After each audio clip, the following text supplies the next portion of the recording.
المتقين والصلاة والسلام على سيد الأنبياء والمرسلين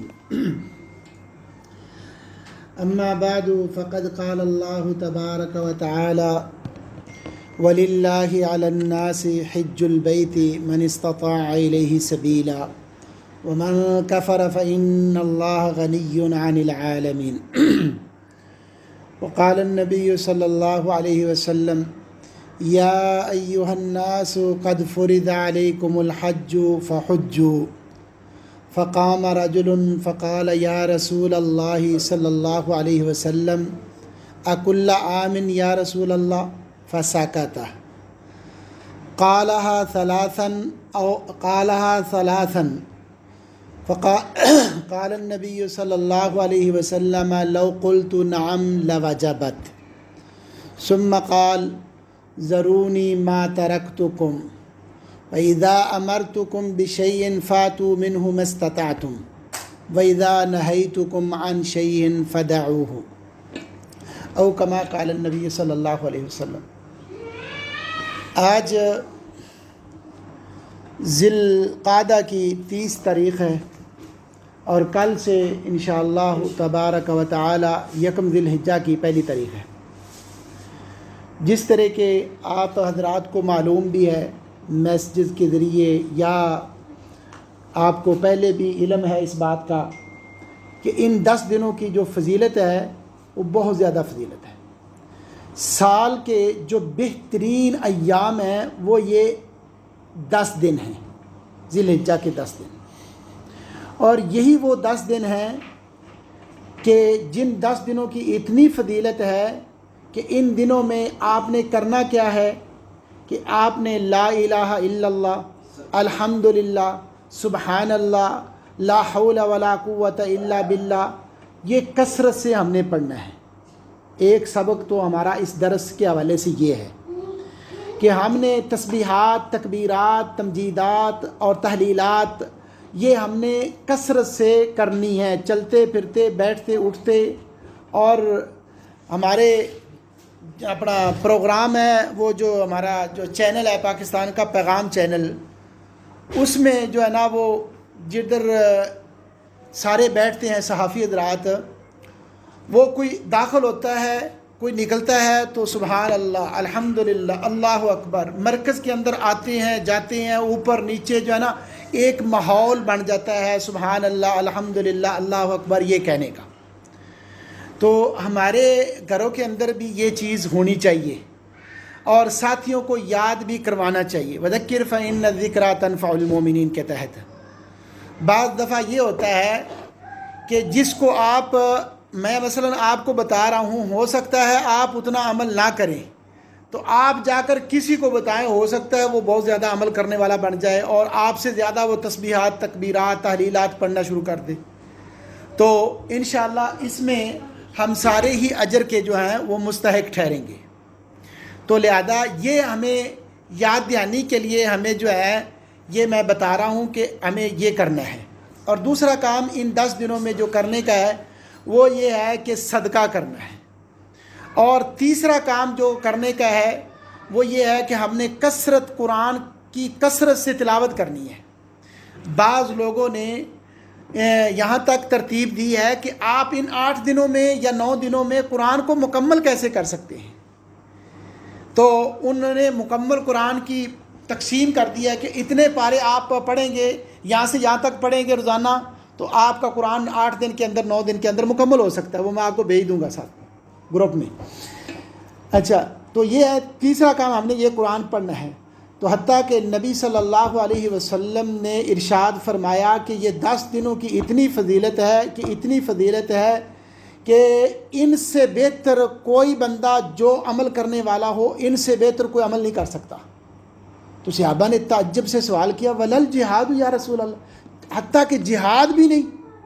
آپ نے فرمایا نہیں، وہ مجاہد جو اللہ کے راستے میں، جو مسلمانوں کی جغرافیائی حدوں کا پارا دینے والا ہے، وہ مسلمان جائے اور اپنا مال بھی لٹا کر آ جائے، اپنی جان بھی لٹا کر آ جائے، وہ بندہ تو اس بندے سے افضل ہو سکتا ہے، وگرنہ کوئی بندہ افضل نہیں ہو سکتا۔ تو ان 10 دنوں میں ہم نے اپنے رشتہ داروں سے بھی حسن سلوک کرنا ہے، ان سے صلہ رحمی کرنی ہے، اور اپنے خود ہم نے جو یہ میں نے باتیں بتائی ہیں ان پر عمل بھی کرنا ہے۔ مختصراً یہ تھا۔ دوسرا یہ تھا جو موضوع جو بتایا گیا ہے پروگرام کے حوالے سے، یہ ہے کہ حج کے متعلق۔ حج جو ہے یہ ایک ایسا عمل ہے، یہ ایسا رکن ہے اسلام کا، جیسے اسلام کے نماز کا رکن ہے، زکوٰۃ کا رکن ہے۔ حدیث پاک میں نبی صلی اللہ علیہ وسلم نے ارشاد فرمایا ہے کہ بنی الاسلام علی خمس، اسلام کی بنیاد 5 چیزوں پر رکھی گئی ہے۔ تو جیسے یہ ہمارے سامنے یہ ایک کمرہ ہے، تو یہ کمرے کی 5 چیزیں ہیں، 4 دیواریں ہیں اور 5ویں چھت ہے۔ جیسے ایک چیز اس میں سے نکال دیں، یہ کمرہ مکمل نہیں ہے، کمپلیٹ نہیں ہے۔ ایسے ہی اسلام کے یہ 5 رکن ہیں، اور جیسے کہ پہلا رکن ہے کہ اللہ کی گواہی دینا کہ اللہ کے سوا کوئی الہ نہیں، اور محمد الرسول اللہ صلی اللہ علیہ وسلم اللہ کے بندے اور اللہ کے رسول ہیں۔ اور دوسرا رکن ہے نماز قائم کرنا، اور تیسرا رکن ہے زکوٰۃ ادا کرنا، اور چوتھا رکن ہے بیت اللہ کی حج کرنا۔ یہ مستطیع کے لیے ہے، جو طاقت رکھنے والا ہے اس کے لیے۔ اور 5واں رکن ہے رمضان کے روزے رکھنا۔ اب اللہ تعالیٰ کا یہ فرمان کہ وَلِلَّهِ عَلَى النَّاسِ حِجُّ الْبَيْتِ مَنِ اسْتَطَاعَ إِلَيْهِ سَبِيلًا، اللہ رب العزت نے حج کو فرض کر دیا ہے ان لوگوں پر جو طاقت رکھتے ہیں۔ جو طاقت رکھنے کے باوجود بھی بیت اللہ کا حج نہیں کرتا، وہ اس زمرے میں آتا ہے کہ وَمَنْ كَفَرَ فَإِنَّ اللَّهَ غَنِيٌّ عَنِ الْعَالَمِينَ۔ اللہ کو پرواہ نہیں ہے کہ آپ اگر اللہ رب العزت کا طاقت ہوتے ہوئے بھی اللہ رب العزت کا مقرر کردہ ایک رکن آپ پورا نہیں کر رہے، تو یہ آپ کی سستی ہے جس پر مواخذہ ہوگا، اللہ رب العزت کے دربار میں جس کا مواخذہ ہوگا۔ تو اس مواخذے سے بچنے کے لیے اگر آپ کے اندر مالی طور پر طاقت ہے تو آپ بیت اللہ کا حج کرنے کے لیے جائیں۔ حدیث پاک کے الفاظ ہیں کہ وَتَزَوَّدُوا فَإِنَّ خَيْرَ الزَّادِ التَّقْوَى فَتَزَوَّدُوا فَإِنَّ خَيْرَ الزَّادِ التَّقْوَى وَاتَّقُونِ يَا أُولِي الْأَلْبَابِ۔ اللہ تعالیٰ نے فرمایا کہ تم جب حج کے لیے جاؤ تو زاد راہ ساتھ لے کر جاؤ۔ زاد راہ کیا ہے؟ راستے کا خرچ، راستے کی سواری، روپے پیسہ جو آپ نے راستے میں خرچ کرنا ہے وہ آپ زاد راہ ساتھ لے کر جائیں۔ تو حدیث میں آتا ہے، حضرت عبداللہ بن عباس اس آیت کی تفسیر کرتے ہوئے بتاتے ہیں کہ کان اہل الیمن، یمن والے جب یحجون، جب وہ حج کرتے تھے، فلا یتزودون، وہ زاد راہ ساتھ لے کر نہیں جاتے تھے۔ کیوں نہیں ساتھ لے کر جاتے تھے؟ وہ کہتے تھے کہ ہم بیت اللہ میں جا رہے ہیں، اللہ کے گھر میں جا رہے ہیں، ہم جو ہے نا اس چیز سے مستغنی ہو کر جائیں کہ ہمیں کوئی روپے پیسے کی ضرورت ہے، ہمیں کسی مال کی ضرورت ہے، ہم ساتھ یہ سب کچھ اٹھا کے جائیں، اور جا رہے ہیں ہم بیت اللہ کا حج کرنے کے لیے۔ اگر اس کے باوجود بھی ہم روپے پیسہ ساتھ لے کر جائیں تو پھر تو ہمیں حج کرنے کا فائدہ نہیں ہے۔ تو حضرت عبداللہ بن عباس کہتے ہیں کہ یمن والے جب حج کے لیے آتے تھے فلا یتزودون، وہ زاد راہ ساتھ لے کر نہیں آتے تھے، کہتے تھے وَنَحْنُ الْمُتَوَكِّلُونَ وَيَقُولُونَ نَحْنُ الْمُتَوَكِّلُونَ، ہم تو توکل کرنے والے ہیں۔ توکل میرے بھائیو یہ تو نہیں ہے۔ توکل کیا ہے؟ ایک ہے توکل اور ایک ہے اتکال۔ توکل کی تشریح یہ ہے کہ آپ جو ہے اسباب کو استعمال کرتے ہوئے اللہ پر بھروسہ کریں۔ صحابی نے کیا سوال کیا تھا کہ توکل کیا ہے؟ اللہ کے نبی صلی اللہ علیہ وسلم، میں اپنی سواری کو لے کر جاتا ہوں، سواری کو باندھ دوں پھر توکل کروں، یا سواری کو چھوڑ دوں پھر توکل کروں؟ آپ نے فرمایا نہیں، اعقلها ثم توکل علی اللہ، پہلے سواری کو باندھو، رسے سے باندھ کے پھر اللہ پر توکل کرو، یہ ہے توکل۔ اور اتکال کیا ہے؟ بغیر کسی اسباب کے یہ کہنا کہ میرا یہ کام ہو جائے گا۔ روٹی آپ کے سامنے پڑی ہے، آپ لقمہ توڑ کے منہ میں نہیں ڈالتے، آپ کہتے ہیں کہ یہ توکل ہے یا اتکال؟ اس کو کہتے ہیں اتکال، اسباب کو استعمال نہ کرنا۔ تو یہ ہے توکل کے منافی یہ چیز نہیں ہے کہ آپ زاد راہ ساتھ لے کر جائیں، یہ توکل کے عین مطابق ہے کہ آپ زاد راہ اور خرچہ ساتھ لے کر جائیں۔ کیوں؟ یمن والے جب آتے تھے حج کرنے کے لیے، وَلَا يَتَزَوَّدُونَ وَيَقُولُونَ نَحْنُ الْمُتَوَكِّلُونَ فَإِذَا قَدِمُوا مَكَّةَ سَأَلُوا النَّاسَ، جب وہ مکہ میں آ جاتے تھے تو لوگوں سے بھیک مانگنے شروع کر دیتے تھے تو اس موقع پر یہ اللہ تعالیٰ نے یہ آیت نازل کی کہ وَتَزَوَّدُوا زاد راہ ساتھ لے کر جاؤ، خرچہ لے کر جاؤ، فَإِنَّ خَيْرَ الزَّادِ التَّقْوَىٰ، بہترین جو زاد راہ ہے وہ اللہ کا تقویٰ ہے، جو اللہ کا ڈر آپ اپنے دل میں بٹھا کے جاتے ہیں۔ ایک بات یہ ہوگی۔ دوسری بات یہ ہے کہ فرضیت کے متعلق، حج کی فرضیت کے متعلق جو پہلے ہم بات کر لیتے ہیں، جیسے کہ اللہ تعالیٰ کا قرآن، یہ اس آیت میں بھی اللہ رب العزت فرما رہے ہیں کہ وَلِلَّهِ عَلَى النَّاسِ حِجُّ الْبَيْتِ مَنِ اسْتَطَاعَ إِلَيْهِ سَبِيلًا وَمَنْ كَفَرَ فَإِنَّ اللَّهَ غَنِيٌّ عَنِ الْعَالَمِينَ۔ حج کی فرضیت اس آیت سے ثابت ہو رہی ہے، دوسری آیتیں بھی ہیں اور آیات میں بھی اللہ تعالیٰ فرماتے ہیں۔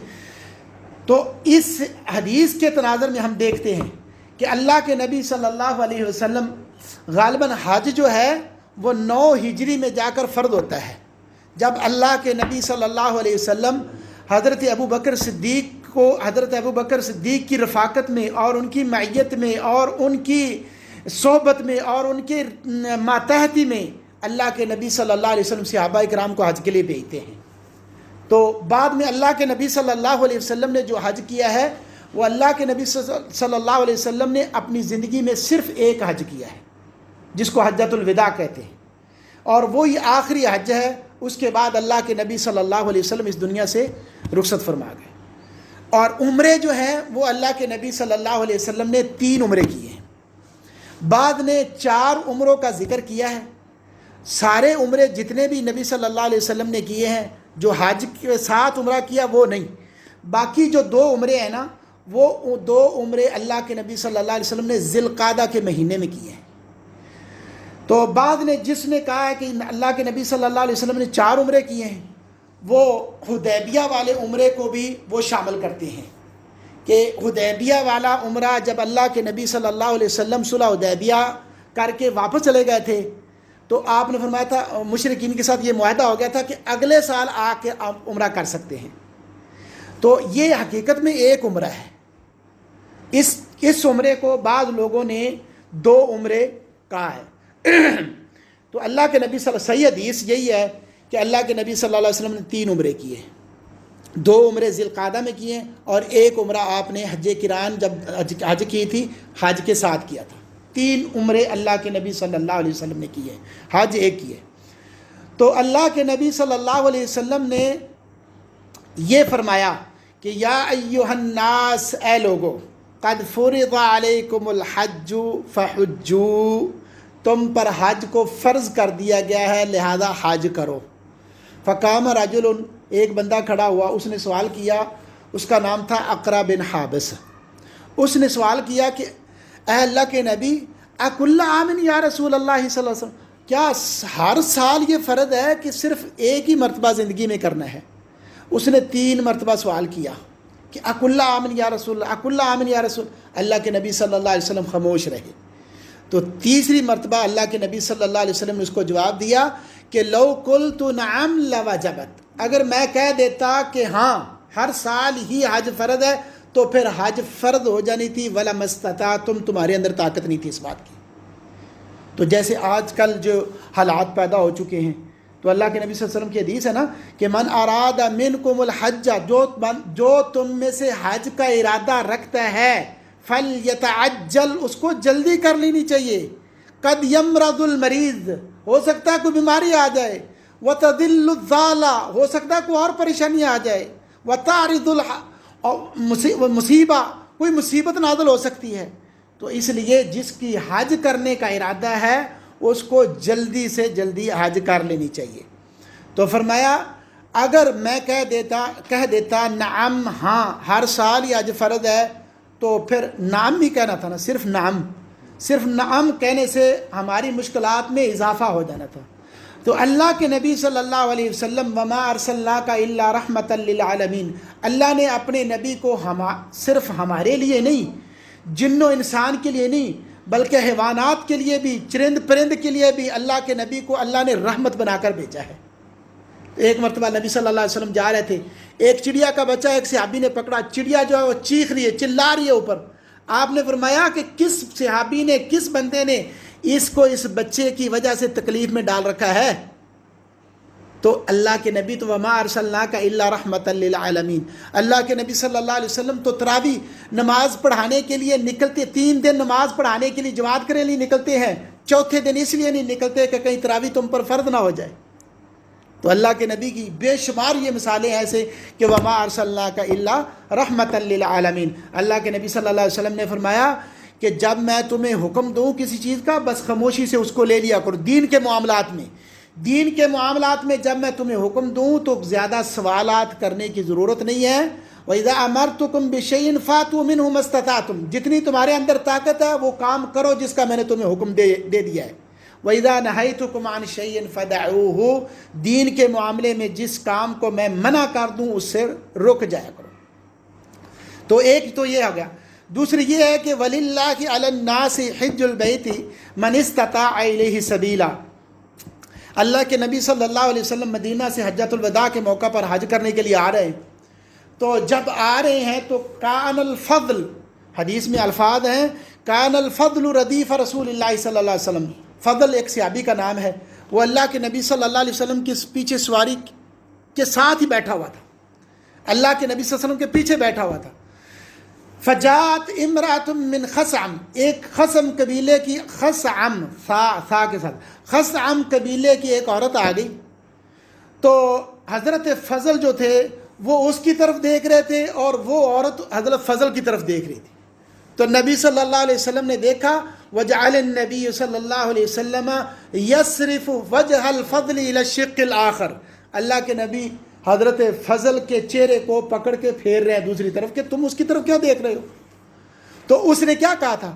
اس نے سوال یہ کیا تھا، فقالت یا رسول اللہ ان فریضۃ اللہ علی العباد فی الحج ادرکت ابی شیخا کبیرا لا یثبت علی الراحلۃ، یہ حج فرض ہو چکی ہے، اللہ کے اپنے بندوں پر اللہ نے حج فرض کر دی ہے، میرا باپ اتنا بوڑھا ہے، اتنا لاغر ہے، اتنا کمزور ہے کہ اگر میں اس کو سواری کے اوپر بٹھاؤں گی تو سواری کے اوپر بیٹھنے کے بھی وہ قادر نہیں ہے، تو کیا افاحج عنہ، کیا اللہ کے نبی میں اس کی طرف سے حج کر سکتی ہوں؟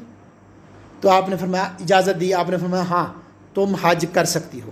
اسی طرح ایک عورت نے اپنا بچہ اٹھایا، فرفعت صبیہا الی النبی صلی اللہ علیہ وسلم، اسی مجمع میں اللہ کے نبی صلی اللہ علیہ وسلم کی طرف اپنا بچہ اٹھا کے کہنے لگی، اللہ کے نبی کیا اس بچے پر بھی حج ہے؟ کیا یہ بچہ بھی حج کرے گا؟ آپ نے فرمایا ہاں، جب تم جا ہی رہی ہو حج کے لیے بچے کو بھی احرام بدوا لو، احرام باندھ لو بچے کا بھی، اور اس کا اجر و ثواب جو ہے وہ آپ کو ملے گا، لیکن اس کی زندگی کا جو اس کے اوپر حج فرض ہے وہ ساقط نہیں ہوگا، جب یہ بچہ بالغ ہو جائے گا، جوان ہو جائے گا، پھر اس کے اوپر حج کرنا فرض ہے، زندگی میں ایک مرتبہ حج فرض ہے، اگر زیادہ کرو گے تو یہ زیادہ کرو گے تو یہ نفلی ہو جائے گا اور ثواب ہے، کوئی اس میں مذائقہ نہیں ہے، منع نہیں ہے، لیکن کرنا چاہیے۔ حدیث کے الفاظ ہے کہ آگے جا کے بتائیں گے کہ اللہ کے نبی صلی اللہ علیہ وسلم نے فرمایا تابعوا بین الحج والعمرہ، حج اور عمرے کے درمیان، یعنی ایک حج کر لیا دوبارہ بھی حج کرو، ایک عمرہ کر لیا دوبارہ بھی عمرہ کر سکتے ہو، منع نہیں ہے۔ کیوں؟ اللہ کے نبی صلی اللہ علیہ وسلم فرما رہے ہیں کہ تابعوا بین الحج والعمرۃ، حج اور عمرے کے درمیان یعنی حج کرتے رہو، عمرہ کرتے رہو، یہ سلسلہ چلتا رہنا چاہیے۔ کیوں؟ فإنہما ینفیان الفقر والذنوب، یہ حج عمرہ کرنے سے فقیری، گناہ، سارا کچھ ختم ہو جاتا ہے۔ کس طرح؟ کما تنفی الکیر خبث الحدید، جس طرح کہ بھٹی جو ہے، بھٹی کے اندر آپ لوہے کو ڈالیں تو لوہے کا جو میل کچیل ہے، گند جو ہے، جس طرح آگ صاف کر دیتی ہے، اس طرح حج اور عمرہ گناہ اور فقر کو دھو دیتا ہے۔ یہ بھی صحیح حدیث ہے۔ تو صحیح حدیث میں یعنی آپ نے یہ سمجھ لیا کہ آج حج فرض ہے، جس بندے کے اندر طاقت ہے وہ اسلام کا اہم رکن سمجھتے ہوئے اس کے اوپر حج فرض ہے، اگر طاقت ہونے کے باوجود انکاری ہے، منکر ہے، تو اس کے لیے پھر جو ہے وہ اللہ رب العزت کی طرف سے یہ وعید ہے کہ وَمَنْ كَفَرَ فَإِنَّ اللَّهَ غَنِيٌّ عَنِ الْعَالَمِينَ۔ اب ہم دیکھ لیتے ہیں کہ تھوڑا سا حج کی فضیلت کیا ہے۔ حج کی فضیلت یہ ہے کہ ایک صحابی نے اللہ کے نبی صلی اللہ علیہ وسلم سے سوال کیا کہ یا رسول اللہ صلی اللہ علیہ وسلم، صحابہ کی حرص کیا تھی؟ صحابہ کی ہمیشہ حرص یہی تھی کہ کاش نبوت کی زبان سے کوئی پھول نکلے اور ہم اس کو اپنی پیشانی کا جھومر بنا لیں، اپنے گلے کا ہار بنا لیں، اور کاش ہم وہ جو ہے نا ایسا اللہ کے نبی صلی اللہ علیہ وسلم کی زبان سے نکلے ہوئے الفاظ موتیوں کو صحابہ جو ہے نا وہ چننے کے لیے تیار رہتے تھے۔ تو اللہ کے نبی صلی اللہ علیہ وسلم سے ایک صحابی نے سوال کیا کہ اے اللہ کے نبی، ای الاعمال افضل، اعمال میں سے کون سا عمل افضل ہے اللہ کے نبی؟ آپ نے کیا فرمایا؟ ایمان باللہ و رسولہ، اللہ کے ساتھ ایمان لانا اور اس کے رسول کے ساتھ ایمان لانا یہ سب سے افضل عمل ہے۔ قیل ثم ماذا، پوچھا گیا کہ پھر اس کے بعد کیا ہے؟ فرمایا اس کے بعد الجہاد فی سبیل اللہ، اللہ کے راستے میں جہاد جو ہے یہ سب سے افضل عمل ہے۔ اور تیسرے نمبر پر اس نے فرمایا قیل ثم ماذا، پھر کون سا عمل ہے؟ تو آپ نے فرمایا الحج المبرور، ایسا حج جو کہ مقبول ہو جائے، اللہ کے ہاں جو حج مقبول ہو جائے وہ بہت افضل عمل ہے۔ کس کے بعد؟ ایمان باللہ کے بعد، ایمان بالرسول کے بعد، اور جہاد کے بعد تیسرے نمبر پر آپ نے اس حج کو افضل ترین اعمال میں سے گردانا ہے۔ تو اسی لیے تو سیدہ عائشہ رضی اللہ تعالی عنہ کیا کہتی ہیں اے اللہ کے نبی، ہم دیکھتے ہیں کہ نر الجہاد افضل الاعمال، سب سے نیک عمل، سب سے افضل عمل جو ہے وہ جہاد کا عمل ہے۔ تو کیوں نہ ایسا ہو کہ افلا نجاہد یا رسول اللہ، ہم بھی جہاد کے لیے نکلتی ہیں، پھر ہمیں بھی جہاد کے لیے اجازت ملنی چاہیے جب جہاد بھی اتنا افضل عمل ہے۔ آپ نے فرمایا لا، نہیں، لکن افضل الجہاد، تمہارے لیے افضل جہاد ایک اور ہے، وہ کیا ہے؟ حج المبرور، ایسا حج جو اللہ رب العزت کے ہاں قبول ہو جائے۔ اب کیسا حج قبول ہو جائے گا؟ کون سا حج ہے جو قبول ہوگا؟ آپ حلال کا نان و نفقہ لے کے چلے ہیں، حلال کا لباس لے کر چلے ہیں، آپ جو ہے نا وہ جو ہے نا سارا راستے جتنا پیسہ آپ نے لگایا ہے وہ حلال کا پیسہ ہے، آپ کو یقین ہے دا ما یریبک الی ما لا یریبک، جو آپ کو چیز شک میں ڈال دیتی ہے وہ اس کو چھوڑ دے، اس کی طرف زیادہ دھیان کرے، مائل ہوں جو شک میں نہیں ڈالتی۔ آپ کو کانفیڈنس ہے، اعتماد ہے، جو آپ کے پاس مال ہے وہ حلال کا مال ہے، آپ نے حلال کے پیسے لگائے حج کے اوپر، کپڑے حلال کے خریدے، آپ جا کر بیت اللہ میں دعا کرتے ہیں، تو اللہ کے نبی صلی اللہ علیہ وسلم کا ارشاد ہے کہ رب اشعث اغبر یمد یدیہ، کہ بسا اوقات یہ ہوتا ہے کہ بندہ دور دراز کا سفر کرتا ہے، بال اس کے پرا گندہ ہیں، کپڑے اس کے مٹی سے سفر کی وجہ سے مٹی غبار آلود ہیں، لیکن کپڑے حلال کے نہیں ہیں، لباس حلال کا نہیں ہے، کھانا پینا حلال کا نہیں ہے، جو روپے پیسے جس حج کے لیے لگا کے گیا وہ حلال کے نہیں ہیں۔ تو فرمایا فَأَنَّا يُسْتَجَابُ لِذَلِكَ، اس کی دعا کیسے قبول ہو سکتی ہے؟ یہ بڑے لمبے لمبے ہاتھ اٹھا کے دعا کر رہا ہے، لبیک اللہم لبیک، لبیک لا شریک لک لبیک، ان الحمد والنعمت لک والملک لا شریک لک، آگے سے آواز آتی ہے لا لبیک ولا سعدیک، تیری حاضری بھی قبول نہیں ہے، تیرا یہاں آنا بھی قبول نہیں ہے۔ تو کتنی بد نصیبی کی بات ہے میرے بھائیوں کہ اگر ہم پیسہ بھی لگا کر جائیں اور محنت مشقت بھی ہم برداشت کریں، تکلیف بھی برداشت کریں، حج کے اندر بڑی مشقت ہوتی ہے، بڑی تکلیف ہوتی ہے، مینا، مزدلفہ، عرفات میں جب جانا ہو آنا ہو، خصوصاً 10 ذی الحجہ کے ایام، 10 ذی الحجہ کے جو اعمال ہم کرنے ہوتے ہیں ہم نے، وہ کتنے مشکل ترین اعمال ہوتے ہیں، کتنی بھیڑ ہوتی ہے، کتنا رش ہوتا ہے۔ تو ایسے اعمال کے باوجود، اتنی مشقت اٹھانے کے باوجود بھی ہمارے اعمال کو ہمارے منہ پر دے مار دیا جائے تو میرا خیال میں اس سے بد نصیبی کیا ہو سکتی ہے؟ تو صحیح حدیث ہے، حضرت عبداللہ بن عمر رضی اللہ تعالیٰ عنہ سے مروی ہے، کہتے ہیں کہ میں نے سنا نبی صلی اللہ علیہ وسلم سے کہ آپ فرما رہے تھے کہ حاجی حج کرنے کے لیے جاتا ہے، اگرچہ وہ پیدل ہے، اگرچہ وہ سواری پر ہے، اگرچہ وہ جہاز پر ہے، اللہ اس بات کا محتاج نہیں ہے کہ آپ کے جو بعین ہی بیان کر دیے گئے وہی ہے، نہیں، کہ آپ سواری پر بیٹھ گئے ہیں، اب سواری کا ایک قدم جہاز کا قدم ہو سکتا ہے، وہ عام اونٹ کا قدم ہو سکتا ہے، گھوڑے کا قدم ہو سکتا ہے، آپ کا اپنا پیدل چلنے والا قدم ہو سکتا ہے۔ تو اللہ کے نبی صلی اللہ علیہ وسلم نے یہاں پہ سواری کا ذکر کرتے ہوئے فرمایا ہے کہ ما ترفع ابل الحاج رجلن ولا تضع یدن، کہ حاجی کی سواری جو ہے وہ قدم اٹھاتی ہے، پاؤں رکھتی ہے، تو اللہ رب العزت اس کے نتیجے میں کیا کرتے ہیں؟ الا کتب لہ اللہ بہا حسنۃ، اللہ اس کی وجہ سے ایک نیکی کو لکھ دیتے ہیں، ومحا عنہ سیئۃ، اللہ اس کی ایک قدم کی وجہ سے، ایک پاؤں کی وجہ سے، ایک ہاتھ کی وجہ سے اللہ اس کی جو ہے نا برائی کو مٹا دیتے ہیں، ورفع بہا درجۃ، اللہ اس کی وجہ سے اس کے درجات بلند کر دیتے ہیں۔ تو حج جو ہے یہ افضل ترین عمل ہے، جس طرح کہ اللہ کے نبی صلی اللہ علیہ وسلم نے کیا فرمایا کہ العمرۃ الی العمرہ کفارۃ لما بینہما، عمرہ ایک عمرہ آپ کر لیتے ہیں تو دوسرے عمرے تک وہ گناہوں کا کفارہ بن جاتا ہے، ایک نماز پڑھ لیتے ہیں تو دوسری نماز تک وہ گناہوں کا کفارہ بن جاتی ہے، دوسری نماز پڑھتے ہیں پھر تیسری نماز کے درمیان جو جتنے گناہ ہوتے ہیں اس گناہ کے لیے وہ کفارہ بن جاتی ہے۔ شرط کیا ہے کہ اذا اجتنبت الکبائر، جب بندہ کبائر سے بچے، تو کوشش یہ کریں کہ کبائر سے ہم بچیں، اور صغیرہ گناہ جو ہیں وہ ہمارے جو ہیں جو نا یہ اعمال کرنے سے، ان اعمال سے ہمارے اللہ رب العزت صغیرہ گناہ معاف کر دیتے ہیں۔ تو یہ ہوگی افضلیت، یعنی حج افضل ہے، افضل ترین عمل ہے۔ اور اسی موقع پر اللہ کے نبی نے فرمایا کہ العمرۃ الی العمرۃ کفارۃ لما بینہما والحج المبرور لیس لہ جزاء الا الجنہ، جس حج کو اللہ نے قبول کر لیا اس کا بدلہ جنت کے علاوہ کچھ نہیں ہے۔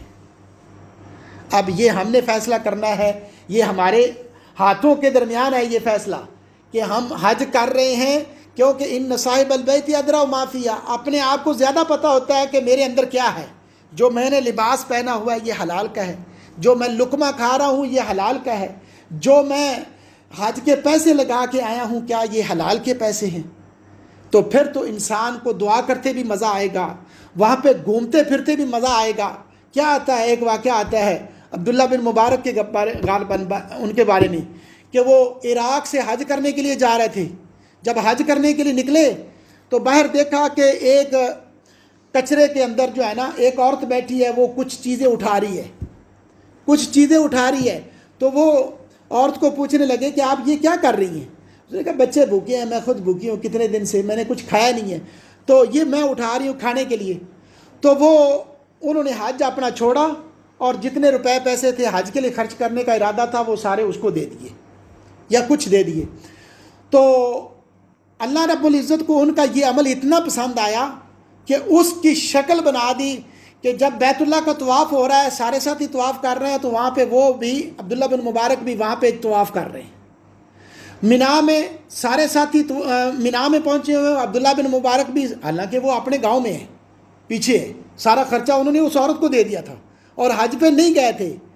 تو جب حج کر کے واپس گھر میں آ گئے، جیسے رواج ہوتا ہے ہمارے ہاں بھی، یا جب حاجیوں کو مبارکباد دینے کے لیے آتے ہیں لوگ تو مبارکباد سب کو دے رہے تھے، جو حج کے لیے گئے تھے ان کو تو مبارکباد مل رہی تھی، ان کو مبارکباد کس بات کی دی جا رہی تھی؟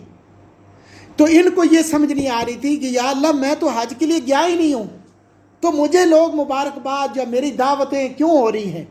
تو اللہ رب العزت کی طرف سے اشارہ ملا کہ جو تو نے اس عورت پر رحم کھاتے ہوئے، جو تو نے روپے پیسہ اپنا جو ہے نا وہ زادی راہ وغیرہ سارا اس کو دے دیا، مجھے یہ تیرا عمل اتنا پسند آیا کہ میں نے تیری شکل کا فرشتہ بنا کے ان کے ساتھ روانہ کر دیا تھا ہر جگہ پہ۔ تو من ترک شیئا للہ عوضہ اللہ، جو اللہ کے لیے اللہ کے لیے چیز چھوڑ دیتا ہے پھر اللہ تعالیٰ اس کو بہتر بدلہ عطا کرتے ہیں۔ تو یہ ہو گیا میرے بھائیو حج کی فضیلت کے متعلق کچھ۔ اب حج اگر کرنی ہے تو حج بدل ہوتی ہے ایک۔ تو اب میں نے سنا ہے یہ متخرجین، جامعہ اسلامیہ کے جو متخرجین ہیں نا، ان سے سنا ہے کہ وہ کہتے ہیں کہ جامعہ اسلامیہ کے اندر ایک اصطلاح بڑی مشہور ہے۔ وہ کون سی اصطلاح؟ تو کہتے ہیں حالندہ کا شبرمہ، حالندہ کا شبرمہ۔ آپ کے پاس شبرمہ ہے؟ تو یہ شبرمہ کیا ہے؟ شبرمہ تو یہ شبرمہ یہ ہے کہ ایک صحابی کو اللہ کے نبی صلی اللہ علیہ وسلم نے احرام باندھنے کے بعد اس کو یہ لبیک عن شبرمہ یہ کہتے ہوئے سنا۔ اس نے احرام باندھا، اللہ کے نبی نے سنا کہ اس نے یہ کلمات کہے ہیں کہ لبیک ان شبرما، اے اللہ میں حج کے لیے حاضر ہو رہا ہوں، کس کی طرف سے؟ شبرما کی طرف سے۔ آپ نے فرمایا بھی من شبرما، یہ شبرما کون ہے؟ تو اس نے کہا جی اخ لی او قریب لی، یہ کوئی میرا بھائی ہے یا کوئی میرا قریب ہے، جو اس نے جواب دیا، راوی کو شک ہے اس میں کہ اخ لی او قریب لی، یہ میرا کوئی بھائی ہے یا میرا کوئی دوست ہے، قریبی ہے۔ آپ نے اس سے پوچھا کہ حججت عن نفسی کا، کیا تو نے اپنی حج کر لی ہے؟ تو اس نے کہا جی نہیں، میں نے اپنی حج نہیں کی۔ آپ نے فرمایا نہیں، پہلے اپنی حج کرو، پھر جو ہے نا شبرما کی طرف سے حج کر سکتے ہو۔ تو اس لیے آپ نے کسی کی طرف سے حج کرنی ہے تو پہلے آپ نے اپنی حج کرنی ہے، پھر اس کے بعد دوسرے سال آپ کسی کی طرف سے حج کر سکتے ہیں۔ تو یہ مسئلہ بھی یہاں پہ سمجھ لینا چاہیے۔ اب حج کے حوالے سے بھی ایک ہے میقات زمنی اور ایک ہے میقات مکانی۔ میقات زمانی، میقات مکانی۔ میقات زمانی کیا ہے کہ اب الحج اشہر معلومات فمن فرض فیہن الحج فلا رفث ولا فسوق ولا جدال فی الحج، یہ ہے میقات زمانی کہ حج صرف اور صرف حج کے معروف مہینے ہیں۔ وہ کون سے؟ شوال، ذی القعدہ اور ذی الحجہ کے پہلے 10 دن۔ اب ان مہینوں کے علاوہ آپ حج کے لیے احرام نہیں باندھ سکتے۔ عمرہ کر سکتے ہیں تو عمرہ ان دنوں میں بھی کر سکتے ہیں، ان کے علاوہ، ان مہینوں کے علاوہ آپ حج کے لیے احرام باندھ سکتے ہیں ان مہینوں کے اندر، شوال، ذی القعدہ اور ذی الحجہ کے پہلے 10 دن۔ یہ ہو گیا میقات زمانی۔ تو جس نے فمن حج الحج اشہر معلومات فمن فرض فیہن الحج فلا رفث ولا فسوق ولا جدال فی الحج، تو اللہ نے فرمایا کہ جس نے حج کے لیے حاضر ہونا ہے، ویسے تو یہ خطاب ہر وقت کے لیے ہی ہے کہ فلا رفث ولا فسوق ولا جدال، گالی ہم نہ دیں، لڑائی جھگڑا ہم نہ کریں، لیکن حج کے دنوں میں مخصوص یہ ہے کہ فلا رفث ولا فسوق ولا جدال۔ رفث کہتے ہیں جماع کو، یعنی بیویوں سے دور رہنا ہے، اور ولا فسوق گالی گلوچ سے گریز کرنا ہے آپ نے، ولا جدال فی الحج، جھگڑا، جائز جھگڑا بھی آپ نے چھوڑ دینا حج کے ایام میں۔ تو یہ ہے میقات زمانی، جن دنوں میں آپ۔ اب ہے میقات مکانی۔ میقات مکانی کیا ہے کہ اللہ کے نبی صلی اللہ علیہ وسلم نے، جیسے کہ حدیث میں آتا ہے کہ وقت رسول اللہ صلی اللہ علیہ وسلم لأہل المدینۃ ذی الحلیفہ، مدینہ والوں کے لیے احرام کہاں سے باندھیں گے؟ وہ ذی الحلیفہ سے۔ اور شام والوں کے لیے جوفہ مکان ہے۔ آپ نے فرمایا کہ شام والے جب حج کے لیے آئیں گے وہ جوفہ تک پہنچیں گے، آگے احرام باندھ کے گزریں گے۔ والی اہل نجد قرن المنازل، اور نجد والوں کے لیے آپ نے قرن منازل طے کیا۔ تو یہاں پہ کچھ لوگ حضرت عمر کے پاس آئے تو انہوں نے کہا یہ جو قرن منازل ہے نا، یہ جب ہم یہاں آتے ہیں نا تو یہ ہمیں ذرا دور بھی پڑتا ہے، راستے کا ٹیڑھا پن بھی ہے، تو آپ جو ہے نا کوئی ہمارے لیے کوئی اور میقات مقرر کر دیں۔ تو حضرت عمر رضی اللہ تعالی عنہ نے بالکل اس کا زاویہ لے کر، یا اس زاویے سے بالکل سیدھا جو ہے نا ایک جگہ تعین کر دی تھی ان کے لیے، اپنا عراق والوں کے لیے، نجد والوں کے لیے۔ تو والی اہل الیمن یلملم، اور یمن والوں کے لیے یلملم ایک جگہ کا نام ہے، یلملم۔ تو یہ 4 ہیں میقات مکانی۔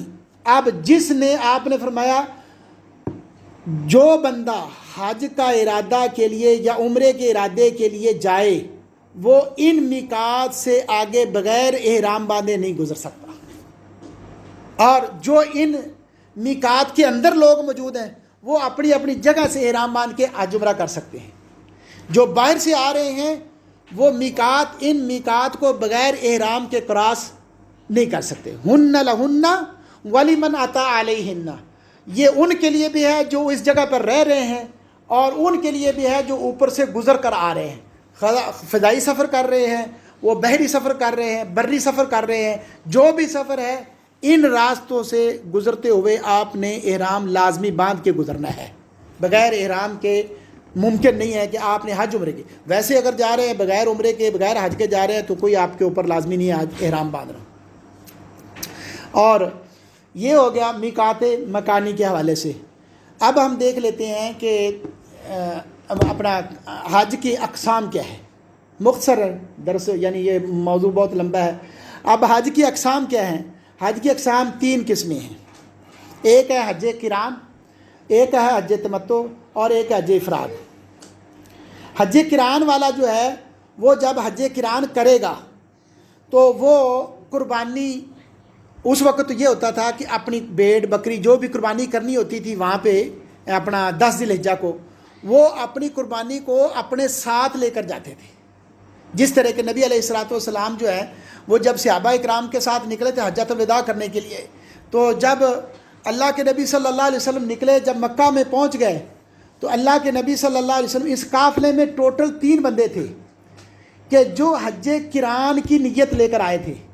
ایک نبی علیہ الصلوۃ والسلام خود تھے، اور ایک حضرت علی رضی اللہ تعالیٰ تھے جو کہ یمن سے آئے تھے۔ تو حضرت علی نے جب احرام باندھا تھا تو انہوں نے احرام باندھتے وقت نیت یہ کی تھی کہ جو رسول اللہ صلی اللہ علیہ وسلم کی نیت ہے میری وہ نیت ہے۔ تو اب اللہ کے رسول صلی اللہ علیہ وسلم نے احرام کی نیت کی تھی حج قران کی۔ حج قران والے کے لیے شرط یہ تھی کہ وہ اپنی قربانی ساتھ لے کر جاتے ہیں، اور آج کل اگر حج قران کو کرنا چاہتا ہے تو یہ تو ممکن نہیں ہے کہ اپنی جو ہے نا وہ قربانی ساتھ لے جائے، وہ قربانی کا جو خرچہ ہے وہ ساتھ لے کر جائے گا۔ تو حج قران نبی علیہ الصلوۃ والسلام نے خود حج قران کیا ہے۔ تو یہ 3 بندے تھے، ایک نبی علیہ الصلوۃ والسلام، اور ایک حضرت علی رضی اللہ تعالیٰ عنہ، اور ایک حضرت ابو طلحہ رضی اللہ تعالیٰ عنہ۔ یہ 3 بندوں نے حج قران کی نیت کی ہوئی تھی، اور باقی جتنے صحابہ تھے سب نے حج تمتع کی نیت کی ہوئی تھی۔ تو اللہ کے نبی صلی اللہ علیہ وسلم جب مکہ پہنچے تو اللہ کے نبی صلی اللہ علیہ وسلم سے ان صحابہ کرام نے پوچھا، جب عمرہ کر لیا، جو حج تمتع کی نیت کر کے آئے تھے، تو جب انہوں نے عمرہ کر لیا تو انہوں نے پوچھا اللہ کے نبی صلی اللہ علیہ وسلم سے کہ اے اللہ کے نبی کیا ہم احرام کھول دیں؟ طواف کر لیا، صفا مروہ کی سعی کر لی، بال مڈوا لیے، یہ 3 ہی کام ہوتے ہیں نا عمرے کے لیے، تو ہم نے کر لیا، اب ہم احرام کھول دیں؟ آپ نے فرمایا اب کھول دو احرام، اب تم جو ہے نا وہ احرام باندھو گے 8 ذی الحجہ کو۔ تو حج قران جو ہے، حج قران کرنے والا وہ احرام نہیں کھول سکتا۔ حج قران کرنے والا مکہ میں پہنچے گا، شوال میں پہنچے، ذی القعدہ میں پہنچے، ذی الحجہ میں پہنچے، جس وقت بھی پہنچے گا وہ حج قران کرنے والا احرام باندھے رکھے گا، عمرہ کرے گا، صفا مروہ کی سعی کرے گا، بال بھی مڈوائے گا، لیکن احرام نہیں کھول سکتا۔ احرام کی حالت میں مکہ میں رہے گا۔ تو احرام کی حالت میں ہی جب حج کا موسم آئے گا 8 ذی الحجہ کو، جیسے دوسرے حاجی نکلتے ہیں حج کرنے کے لیے مینا کی طرف جاتے ہیں، یہ بھی ساتھ جائے گا، مینا میں جائے گا، پھر اپنا عرفات میں جائے گا، پھر عرفات سے واپس مزدلفہ میں آئے گا، پھر مزدلفہ سے مینا میں آئے گا، پھر شیطان کو کنکریاں مارے گا، اور پھر جو ہے نا وہ قربانی کرے گا، سر کے بال مڈوائے گا، طواف افاضہ، طواف زیارت یہ پہلے کر چکا ہے، یہ عمرے کے ساتھ کر چکا ہے، اس کو طواف افاضہ ضروری نہیں ہے تو حج قران والے کے لیے، یہ ایک ہی طواف کافی ہے اس کے لیے، اگر کر لیتا ہے تو ممانعت نہیں ہے، کیونکہ حدیث میں ہے کہ فَإِنَّمَا طَافُوا طَوَافًا وَاحِدًا، جو حج قران والے ہیں وہ ایک ہی طواف کرتے ہیں۔ تو یہ حج قران کرنے والا ایک ہی طواف کرے گا، تب جا کر یہ احرام کھولے گا۔ اب احرام اس وقت بھی کھول سکتا ہے جب اس نے شیطان کو کنکریاں مار لی ہے نا، کنکریاں مارنے کے بعد قربانی کر لی ہے، بال سر کے بال مڈوا دیے ہیں، اب یہ احرام کھول دے گا، لیکن طواف افاضہ نہ کرے تو تب بھی ٹھیک ہے، اور کر لے تب بھی ٹھیک ہے۔ یہ ہے حج قران، یعنی اس دن جا کر احرام کھولے گا۔ حج تمتع کرنے والا کیا کرے گا؟ وہ اپنے ملک سے احرام باندھے گا، جدھر سے بھی جا رہا ہے، وہ میقات جو میں نے بتائے ہیں وہاں سے بغیر احرام کے آگے نہیں کراس ہو سکتا، جا نہیں سکتا۔ تو جب جائے گا وہاں جا کر عمرہ کرے گا، عمرہ کرنے کے بعد احرام کھول دے گا، تو احرام کھولنے کے بعد جو ہے نا وہ 8 ذی الحجہ کو حج کے لیے دوبارہ احرام باندھے گا۔ اور حج افراد والا وہ عام طور پر حج افراد ان لوگوں کے لیے ہے کہ جو قربانی کی طاقت نہیں رکھتے، جو قربانی کی طاقت نہیں رکھتے۔ اس میں بھی اجازت ضرور ہے کہ حج افراد والا بھی قربانی کر سکتا ہے، حج قران والا تو حج تمتع والا تو وہ تو ضروری ہے نا۔ حج تمتع والے کے لیے بھی قربانی کے لیے نہ کرنے کی اجازت ہے، کہ جس طرح قرآن میں آتا ہے کہ جو بندہ حج تمتع والا قربانی نہ کر سکے وہ 3 روزے رکھ لے وہاں پہ، اور 7 روزے گھر میں آ کر رکھے گا۔ تو یہ دوسرے پارے میں یہ تفصیل کے ساتھ یہ موجود ہے۔ تو افراد والے کے لیے حج مفرد جو کرنے والا ہے، صرف حج اکیلی کرنا، عمرہ نہیں، صرف حج کرنے والے کے لیے اس کو کہتے ہیں حج مفرد، حج افراد۔ تو اس کے لیے قربانی ضروری نہیں ہے۔ حج تمتع والے کے لیے، حج کرانے والے کے لیے یہ قربانی ضروری ہے۔ تو نبی صلی اللہ علیہ وسلم نے جب صحابہ کو دیکھا کہ اس میں آسانی ہے کہ حج تمتع کیا، عمرہ کیا، احرام کھول دیا، اب نیا احرام باندھنا ہے 8 ذی الحجہ کو، تو اس میں آسانی ہے، تو آپ نے فرمایا کہ لو استقبلت مستدبرت لما سقط الہدیہ، جس بات کا مجھے، جس فضیلت کا، جس سہولت کا مجھے ابھی پتہ چلا ہے نا، اگر مجھے پہلے اس بات کا اتنا اندازہ ہوتا تو میں قربانی ساتھ لے کر نہ آتا، یعنی حج قران میں نہ کرتا۔ تو مسئلہ ثابت کیا ہوا کہ حج کی 3 قسمیں ہیں، حج تمتع ہے، حج قران ہے، حج افراد ہے۔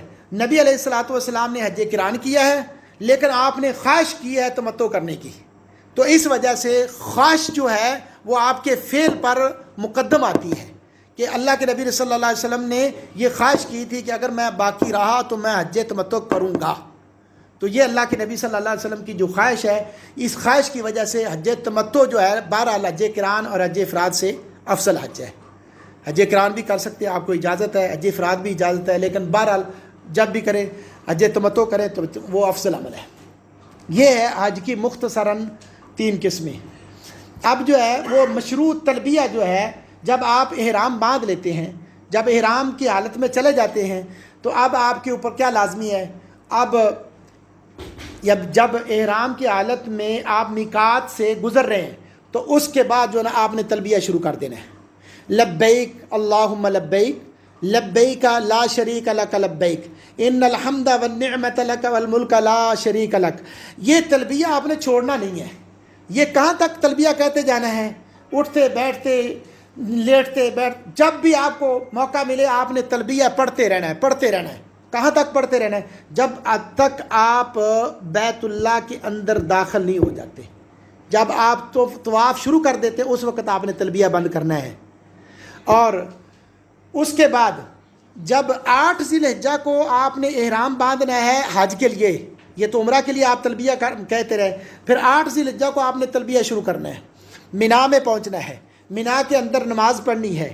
کون سی نماز؟ 8 ذی الحجہ کو ظہر کی، عصر کی، مغرب کی، عشاء کی، یہ آپ نے نمازیں پڑھنی ہیں، نماز قصر اپنے اپنے وقت پر۔ ظہر کی 2 رکعتیں، عصر کی 2 رکعتیں، مغرب کی 3 رکعتیں، عشاء کی 2 رکعتیں، فجر کی 2 سنتیں بھی پڑھنی ہیں، سفر میں وہ بھی معاف نہیں ہے، اور 2 فرض بھی پڑھنے۔ پھر آپ نے تلبیہ جاری رکھنا ہے، لبیک اللہم لبیک لبیک لا شریک لک لبیک، یہ تلبیہ جاری رکھنا ہے۔ اور آپ مزدلفہ سے، مینا سے نکلیں گے اپنا 9 ذی الحجہ کو سورج نکلنے کے بعد آپ جائیں گے عرفات میں۔ عرفات میں جا کر جو ہیں وہ داخل ہو جائیں گے، تو عرفات والے دن اللہ رب العزت اپنے بندوں کو بے بہا مغفرت کا خزانہ دیتے ہیں۔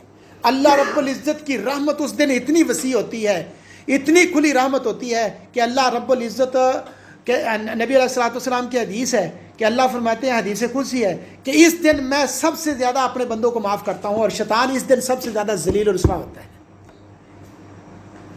تو مزدلفہ یعنی عرفات میں پہنچ کر خوب دعائیں کریں۔ جو عرفات حج میں شامل ہیں ان کے لیے روزے کی مشروعیت نہیں ہے، روزہ مشروع ہے ان کے لیے جو وہاں حج میں شامل نہیں ہے۔ ہمارے لیے یہ ضروری ہے کہ ہم روزے رکھیں، ہم 9 ذی الحجہ کا روزہ رکھیں، اور ویسے تو یہ 10 دن ہے، ہم 10 دن بھی روزے رکھ سکتے ہیں، یہ یعنی 10ویں دن کا نہیں، یعنی 1 ذی الحجہ سے لے کر 9 ذی الحجہ تک آپ روزے رکھ سکتے ہیں۔ 10 ذی الحجہ کی عید ہے، عید والے دن روزہ نہیں ہوتا، تو آپ روزے رکھ سکتے ہیں یہ 9۔ تو اگر نہیں رکھ سکتے تو 9 ذی الحجہ کا لازمی روزہ رکھیں، کیوں کہ اس کی بہت فضیلت آتی ہے۔ تو اللہ کے نبی صلی اللہ علیہ وسلم نے فرمایا کہ اس دن جو دعا ہے، اس دن جو دعا ہے، خیر ما قلت انا والنبیون من قبلی، کہ سب سے بہترین جو دعا میں نے کہی ہے اور جو مجھ سے پہلے میرے بھائیوں نے کہی ہے، نبیوں نے، وہ کیا ہے؟ لا الہ الا اللہ وحدہ لا شریک لہ لہ الملک ولہ الحمد وہو علی کل شیء قدیر۔ تو یہ دعا کثرت کے ساتھ وہاں پہ اپنی حاجات، اپنی ضرورتیں جو بھی آپ کی ہیں آپ اللہ کے سامنے رکھیں۔ وہاں پہ رقت امیز مناظر ہوتے ہیں کہ آپ وہاں پہ بیٹھیں، وہاں پہ علیحدہ ہو کے بیٹھ جائیں، آپ دعا کریں، جتنی دعا کریں، وہاں نہ ریاکاری کا تصور ہے، وہاں سب لباس میں ایک ہے اور کوئی فرق نہیں کرتا وہاں پہ، اور کوئی فرق کر بھی نہیں سکتا کہ یہ وزیر اعظم ہے یا صدر ہے یا کوئی اپنا عام آدمی ہے۔ تو آپ وہاں پہ بے شمار دعائیں کریں، اور ان دعاؤں میں سے ایک مشہور دعا یہ ہے جو میں نے آپ کو بتائی ہے، اور ایک اور دعا ہے کہ جو اللہ کے نبی صلی اللہ علیہ وسلم کیا کرتے تھے۔ حضرت عبداللہ بن عباس کہتے ہیں کہ اللہ کے نبی یہ دعا بہت کرتے تھے عرفہ والے دن۔ کیوں؟ اللہم انک تسمع کلامی وترا مکانی وتعلم سری وعلانیتی لا یخفی علیک من امری شیء، لا یخفی علیک من امری شیء، انا الباعث الفقیر، انا الباعث الفقیر المستجیر المستغیث الوجل المشفق المقر المعترف بذنبی، اسألک مسألۃ المسکین وابتہل الیک ابتہال المظلم الذلیل وادعوک دعاء الخائف الضریر۔ یا اللہ، یہ نبی علیہ الصلوۃ والسلام کی کتنے جامع معنی کلمات ہیں کہ جو انسان کی ساری زندگی کو جمع کر کے رکھ دیتے ہیں۔ آپ ان کلمات میں اللہ کے نبی صلی اللہ علیہ وسلم نے سمندر کو کوزے میں بند کر کے رکھ دیا ہے۔ اللہ کے نبی نے فرمایا اوتیت جوامع الکلم، مجھے بات کرنے کا انداز اللہ نے دیا ہے۔ اللہ کے نبی کلمات ایسے کہتے تھے کہ جو بہت سارے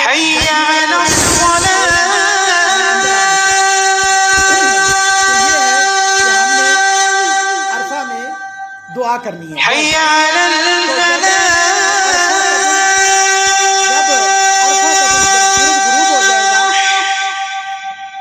آپ کو جب عرفہ کے دن سورج غروب ہو جائے گا، ہم نے وہاں نماز پڑھنی ہے، نماز زور کی اثر کی کٹھی قصر، دو رکعتیں، ایک اذان اور ڈبل تکبیر کے ساتھ۔ تو جب سورج غروب ہو جائے گا، آپ دیکھیں حکمت کیا ہے کہ سورج غروب ہو جائے تو مغرب کی نماز پڑھنی چاہیے، لیکن وہاں منع ہے، وہاں نماز نہیں پڑھ سکتے آپ، سورج غروب ہو گیا ہے تو وہاں نماز نہیں پڑھنی۔ سورج غروب ہونے کے بعد آپ نے نکلنا ہے، تو آپ پہنچیں گے مزدلفہ میں رات گزاریں گے، وہاں پہ مغرب عشاء کے ساتھ نماز پڑھیں گے، جمعاً و قصراً، قصر پڑھیں گے اور جمع کر کے پڑھیں گے، رات وہاں گزاریں گے، اور صبح کے وقت آپ کنکریاں لیں گے۔ یہ سارے سب کے لیے ہی ہے، یعنی حج قران والے کے لیے بھی یہی ہے، حج افراد والے کے لیے بھی ہے، متمتع کے لیے بھی یہی ہے کہ تلبیہ سب نے کہتے رہنا ہے، لبیک اللہم لبیک لبیک لا شریک لک لبیک۔ وہ بھی میں بتاتا ہوں کہ تلبیہ بند کہاں کرنا ہے۔ تو آپ نے وہاں مزدلفہ میں رات گزارنی ہے، صبح نماز پڑھنی ہے۔ جو لاچار، مجبور، ضعیف، عمر رسیدہ لوگ ہیں وہ پہلے بھی نکل سکتے ہیں، وہ رات کے کسی حصے میں کنکریاں مارنے کے لیے نکل سکتے ہیں اپنا مینا کی طرف، جمرہ عقبہ کی طرف۔ تو آپ نے نکلنا ہے وہاں سے اپنا مزدلفہ سے نکلیں گے، کنکریاں لے کر نکلیں گے، اور نماز فجر کے بعد تو جب آ کر جمرہ عقبہ کے پاس پہنچنا ہے، ادھر پہنچ کے آپ نے تلبیہ بند کرنا ہے، لبیک اللہم لبیک، جو 8 ذی